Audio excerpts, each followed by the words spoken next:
یہودی یا عیسائی یا ستارہ پرست، یعنی کوئی شخص کسی قوم و مذہب کا ہو، جو اللہ اور روز قیامت پر ایمان لائے گا اور عمل نیک کرے گا تو ایسے لوگوں کو ان کے اعمال کا صلہ اللہ کے ہاں ملے گا، اور قیامت کے دن ان کو نہ کسی طرح کا خوف ہوگا اور نہ وہ غمناک ہوں گے۔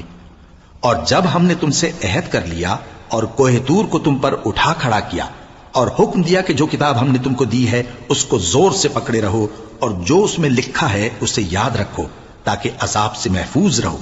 پھر تم اس کے بعد عہد سے پھر گئے، سو اگر تم پر اللہ کا فضل اور اس کی مہربانی نہ ہوتی تو تم خسارے میں پڑ گئے ہوتے۔ اور تم ان لوگوں کو خوب جانتے ہو جو تم میں سے ہفتے کے دن مچھلی کا شکار کرنے میں حد سے تجاوز کر گئے تھے، تو ہم نے ان سے کہا کہ ذلیل و خوار بندر ہو جاؤ، اور اس قصے کو اس وقت کے لوگوں کے لیے اور جو ان کے بعد آنے والے تھے عبرت اور پرہیزگاروں کے لیے نصیحت بنا دیا۔ اور جب موسیٰ نے اپنی قوم کے لوگوں سے کہا کہ اللہ تم کو حکم